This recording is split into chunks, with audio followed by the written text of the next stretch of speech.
The Admiral Ushakov coastal defense ship, or coastal battleship, is a class of 3 coastal battleships built by the Imperial Russian Navy in the 1890s that went from ships in the Baltic Sea to ships in the Pacific. First of all, according to Wikipedia, a coastal defense ship or a coastal battleship is a type of warship built for coastal defense that is around cruiser-sized warships and sacrifice speed and range for armor and armament. It would usually look like a little pre-dreadnought battleship with armor and guns heavier than cruiser or gunboats of similar size. I would just call them coastal battleship from here on out. The Admiral Ushakov class coastal battleship was built to counter the Swedish Navy's Svea and Oden classes of coastal battleships in the Baltic's naval arms race. The 3 ships were named Admiral Ushakov, Admiral Senyavin, and General Admiral Apraksin. Please forgive the pronunciation of all the names in this video. 2 ships of the class were built in the new Admiralty shipyards, and the other one was built in the Baltic Works shipyards in St. Petersburg. The Admiral Ushakov and Senyavin were laid down in 1892 and launched in 1893 and 1894 respectively, while the General Admiral Apraksin was launched later than the other 2. She was laid down in 1894 and launched in 1896. For the design, the Admiral Ushakov class have a length of 87.3 meters, a beam of 15.86 meters, and a draft of 5.9 meters, with a displacement of 5,051 tons or 4,971 long tons, with a little difference where the Admiral Senyavin was heavier than the other, so it draw more water.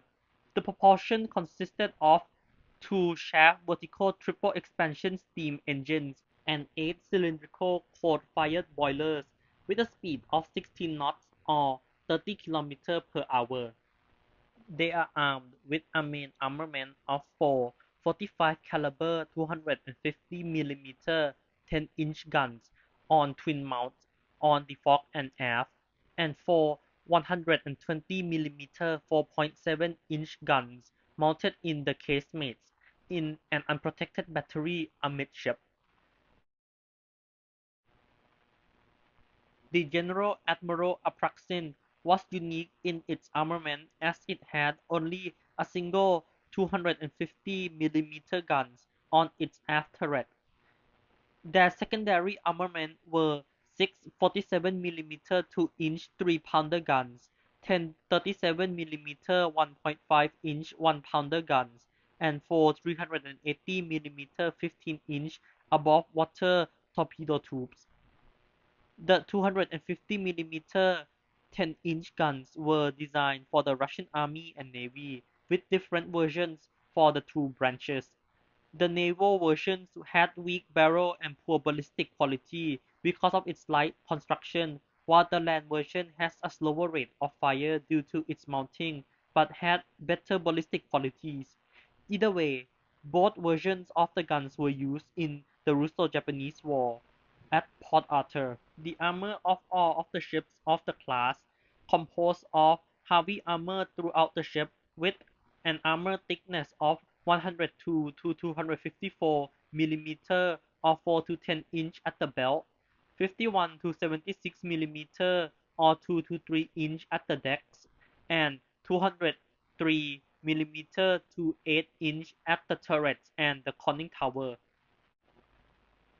All 3 ships were part of the Russian Baltic Fleet and didn't do anything notable during their early service except for the General Admiral Apraksin running aground on Hockland Island in the Gulf of Finland. The Ushakov class finally saw some service with the outbreak of the Russo-Japanese War, even though they were rejected by Vice Admiral Zinoviev Rozhestvensky to join the 2nd Pacific Squadron as he deemed them to be barely suitable for a voyage in the Pacific. They were later assigned to the 3rd Pacific Squadron under the command of Rear Admiral Nikolai Nibugatov to reinforce Rosseswensky 2nd Pacific Squadron en route to the Pacific. They set sail on the 2nd of February 1905 from the Baltic Sea around Europe through the Suez Canal across the Indian Ocean into the South China Sea, where they rendezvoused with the 2nd Pacific Squadron at Van Phong in French Indochina on the 26th of April. They would later, together with the 2nd Pacific Squadron, fought the Imperial Japanese Navy in the Battle of Tsushima. In the Battle of Tsushima, all of the Admiral Ushakov class were assigned to the 3rd Division led by Rear Admiral Nibukatov and the battleship Nicholas I as the flagship of the division, at the rear of the Russian formation. They were being less targeted by the main Japanese battle line. They focused their fire on the Imperial Japanese Navy 2nd Battle Division that was consisted of 6 armored cruisers, damaging some ships which gave time for the Russians to put out some fire on the ship Suvorov and Alexander III. During this time, Admiral Rosseswensky was wounded and knocked unconscious, leaving Rear Admiral Nibukatov in command as he is the next highest ranking officer.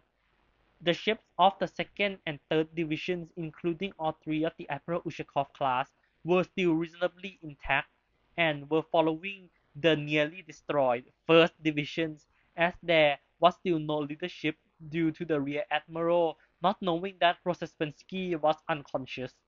When he finally realized that he was in command, the Rear Admiral ordered an escape to Vladivostok. During this escape, some of the ships were left behind, including the Admiral Ushakov. She was too slow to follow the rest of the fleet in their escape, but she was not detected by the Japanese torpedo boats in the area. The escape was almost successful, but the remnants of the Russian Pacific Fleet, including the Admiral Senyavin and the General Admiral Apraksin, were encircled by the Japanese forces and were forced to surrender.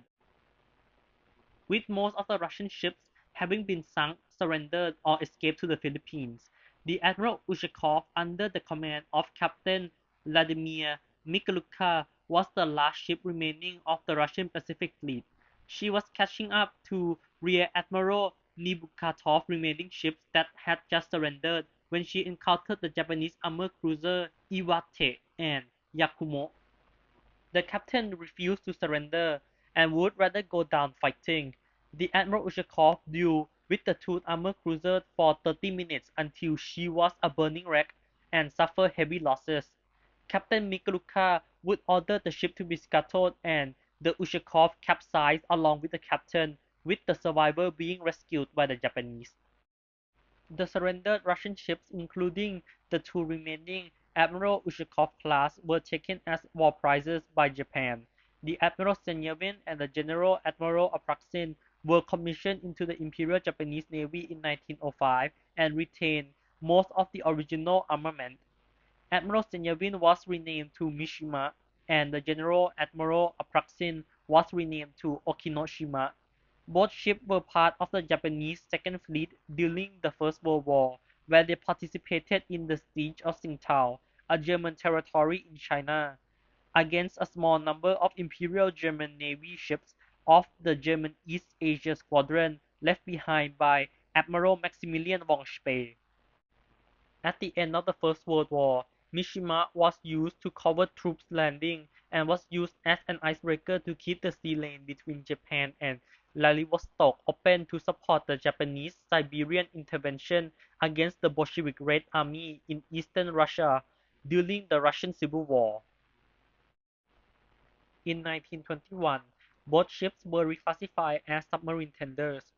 Mishima ex-Admiral Senyavin was decommissioned in 1935. She was renamed to Haiken No. 7 and was sunk as a target ship by aircraft from the aircraft carrier Hore in 1936. Okinoshima ex-General Admiral Apraksin lasted a bit longer than her sister ships, even though she was decommissioned earlier than Mishima. Okinoshima was used as a training ship. She was decommissioned in 1922 and stricken in 1924. She was sold in 1925 to be a memorial ship to commemorate the victory at the Battle of Tsushima at the town of Suyasaki in Fukuoka Prefecture. now the city of Fukusu. The ship was floated aground but was badly damaged in a storm and was scrapped in 1939. Thank you for watching, and if you have any suggestion or want me to go more in depth about each of the ships in this class, please write down in the comments below.